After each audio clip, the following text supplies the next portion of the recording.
Bonjour à toutes et à tous. Aujourd'hui, nous nous retrouvons pour une fiche thématique servant pour notamment les exercices de cas pratiques ou en tout cas de notes avec propositions opérationnelles en économie.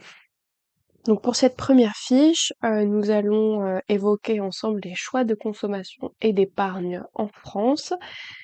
Donc j'ai pour l'habitude de présenter ces fiches en trois parties. La première partie étant la genèse du concept, donc des explications de définition, tout simplement l'explication des concepts. En second temps, un état des lieux de la situation, donc ici particulièrement en France, puisque nous nous concentrons pardon sur l'état des lieux du concept évoqué en France, et pour finir par des perspectives, donc des propositions qui vous seront utiles pour l'exercice.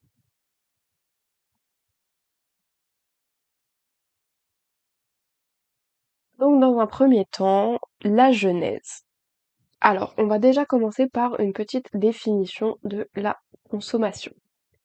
La consommation, c'est ce que l'on appelle couramment la destruction par l'usage. La consommation, elle va entraîner la disparition, plus ou moins rapide, par destruction ou transformation des biens et services utilisés. Au niveau macroéconomique, la comptabilité nationale définit la consommation finale des ménages comme la valeur des biens et services marchands utilisés pour la satisfaction des besoins individuels. Donc vous savez très bien tous ce que ça veut dire dans le langage courant, consommer. Voilà, vous consommez des aliments, vous consommez du contenu sur YouTube par exemple. Donc la consommation finalement, c'est tout ce que vous allez utiliser aussi bien comme bien et comme service marchand pour satisfaire vos besoins individuels. Ensuite, nous allons passer à la définition de l'épargne. Alors pour ce qui est de l'épargne, on va nommer épargne toute la partie non consommée du revenu disponible. Au niveau macro, encore une fois, puisqu'on se concentre vraiment sur la perspective macroéconomique, elle correspond à la somme de l'épargne des ménages, des entreprises, des administrations. Néanmoins, l'épargne des ménages joue un rôle prépondérant dans la détermination de l'épargne nationale. Donc la notion d'épargne retenue par la comptabilité nationale est l'épargne brute des ménages. Elle correspond au solde du compte d'utilisation des revenus des ménages en fait qui se calcule comme suit. Donc c'est le petit calcul pardon que je vous ai mis juste en dessous, donc le taux d'épargne. Non, excusez-moi, c'est même pas ce calcul-là. Je n'ai rien dit, ça c'est pour après. Euh, donc l'épargne brute, excusez-moi, se calcule de cette manière-là, le revenu disponible brut moins la consommation finale, et donc on va pouvoir passer au calcul du taux d'épargne, puisque je vais pas épiloguer sur le concept de taux d'épargne, c'est juste un petit calcul comme ça pour comprendre comment ça fonctionne. Donc le taux d'épargne, on le calcule en soustrayant le revenu disponible brut de la consommation finale ou inversement. Voilà. Ensuite, nous allons pouvoir passer à l'état des lieux. Donc, l'évolution du taux d'épargne des ménages au cours des 30 dernières années, elle est marquée notamment par des tendances communes aux pays industrialisés. Ça, c'est vraiment très important à comprendre. Et donc, cette hausse, elle se poursuit jusqu'au milieu des années 70, pour ensuite arriver vers une baisse jusqu'à la fin des années 80. Alors pour vous donner quelques exemples, le taux d'épargne des ménages, donc en pourcentage du revenu disponible, est passé en France en 2016 de 13,9% à 20,6% en 2021. Donc on est un des pays qui a eu une croissance assez importante. Parmi eux, on compte également le Royaume-Uni, hein, qui a eu une croissance absolument phénoménale, passant ainsi de 7,8% en 2016 à 21% en 2016, qui est relativement voilà, considérable. À peu près dans les mêmes eaux, les États-Unis, qui sont passés de 7,6% en 2016 à 20% en 2021. Après la Seconde Guerre mondiale, donc la consommation des ménages s'est profondément modifiée. On imagine bien qu'un tel conflit, ça impacte forcément la consommation. Donc cette consommation des ménages qui s'est modifiée, ça s'est passé en 2 temps.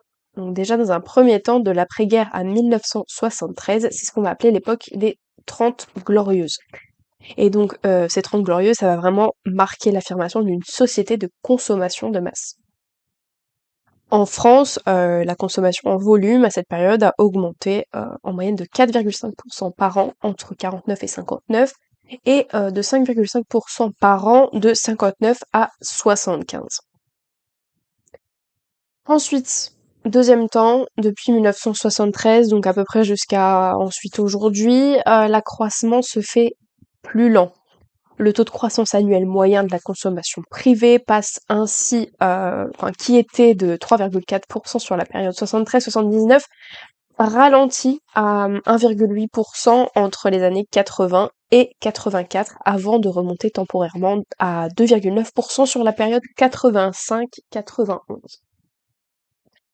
Concernant les coefficients budgétaires en France, donc c'est-à-dire la part de ce que les différents coefficients budgétaires, alimentation, logement, santé, transport représentent dans la consommation, il n'y a pas eu énormément de changements, en tout cas de changements absolument notables. Donc là, nous sommes ici, hein, je vous parle des coefficients budgétaires. On peut voir que malgré les périodes inflationnistes qui ont eu lieu, voilà, les baisses se remarquent surtout dans l'habillement et les chaussures, mais encore une fois, c'est pas une baisse absolument considérable entre 2010 et 2018. Le logement et le chauffage et l'éclairage, effectivement, qui sont passés de 25,6% de part en 2010 à 26,6%, donc on voit que ça a augmenté. Les Français consacrent peut-être un petit peu plus de leurs revenus pour ces dépenses-ci. Là où ça a augmenté également, on va avoir les hôtels, cafés, restaurants et surtout les autres biens et services. Après, ça reste globalement la même chose, voire des baisses.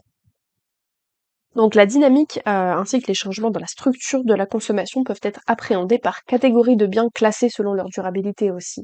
Hein, donc on va avoir les biens durables, les biens semi-durables, les biens non durables et les services. Euh, Entre 1993 et 2010, c'est surtout les services qui ont nettement augmenté, passant de 45,2% à 62,4%. Et effectivement, les biens non durables, eux, leur consommation a nettement chuté. La consommation également, donc elle va être déterminée selon plusieurs facteurs. Ces facteurs, donc le premier, on va avoir les facteurs productifs. L'après-Seconde Guerre mondiale a vu se mettre en place de nouvelles normes de production qui ont constitué des contreparties. Donc les progrès de la productivité se sont traduits par la baisse des prix relatifs des principaux biens. Deuxième facteur déterminant, la détermination rationnelle. Donc en fait, selon les théories des choix de consommation, pardon, la quantité d'un bien demandé varie en sens inverse de son prix. On emploie pour définir cela le terme d'élasticité de la demande par rapport au prix. Donc ce coefficient d'élasticité est le rapport en fait entre le taux de variation de la quantité demandée de ce bien et le taux de variation du prix. Je vous ai mis le petit calcul juste ici, donc qui va être en réalité ce coefficient d'élasticité est calculé de la manière suivante, c'est la variation de la consommation en pourcentage divisé par la variation du prix en pourcentage. Également des éléments sociologiques hein, qui influencent, qui font partie des facteurs déterminants de la production, notamment le désir d'affirmation d'un statut social, la consommation ostentatoire, l'univers des goûts, le clivage donc que l'on va appeler entre la nécessité et le luxe, et enfin la dimension symbolique. Donc tout ça, ça a été inscrit dans le sillage de Pierre Bourdieu en fait, et suite à cela, l'INSEE a décidé d'établir une typologie des dépenses de consommation des ménages selon les faits revenus et la position sociale en fait par rapport à ces différents critères, et les produits sont classés donc en 4 grands groupes. les biens inférieurs, les biens et services à forte différenciation socio-économique, les produits de consommation de masse et les produits au goût populaire. Pour terminer, passons aux perspectives maintenant, donc tout ce que vous pourrez apporter comme solution de type opérationnel. Dans un premier temps, euh, tout accroissement exogène de l'épargne exerce un effet déprimant sur la consommation et sur l'investissement en réduisant les débouchés anticipés. Alors l'acte d'épargne individuelle enrichit l'individu, bien sûr, vous vous en doutez, mais il peut également appauvrir la communauté dans son ensemble. Excusez-moi. Donc en restreignant l'investissement et l'emploi, donc c'est bien évidemment quelque chose à noter. Selon Keynes, la consommation des ménages constitue la composante dominante, stable et prévisible du revenu national. Donc ça c'est bien évidemment un point fondamental à retenir, que la consommation des ménages constitue la composante dominante, stable et prévisible du revenu national. La fiscalité sur l'épargne peut-elle être assimilée à une réduction du taux d'intérêt net, et elle modifie donc l'arbitrage entre la consommation présente et future. Alors, en simulant un modèle de cycle de vie, en fait, Summers montre qu'une substitution complète de l'impôt sur la consommation à l'impôt sur le revenu du capital pourrait accroître le produit stationnaire de 18% et la consommation de 16%. Alors, dans ce cas-là, dans ce genre de cas de figure, le gain annuel de bien-être dépasserait donc les 10% du PIB. Enfin, dernière perspective concernant ce sujet, on remarque au travers de ce sujet qu'il y a une incohérence de la fiscalité. Donc, c'est-à-dire que on veut à la fois encourager la consommation à court terme et accroître l'épargne à moyen terme.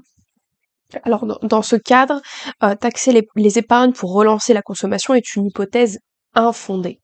Selon Summers, toujours, il vaut mieux faire l'inverse. Donc en fait, si on fait entrer par exemple les intérêts du livret A dans le revenu disponible, le plan de relance réduira la consommation. Donc ça permettrait effectivement de réduire l'épargne, mais seulement ex post par le jeu des multiplicateurs. Je vous remercie toutes et tous de m'avoir écouté, et je vous retrouve très bientôt pour potentiellement un autre sujet à travailler ensemble en économie ou dans autre chose.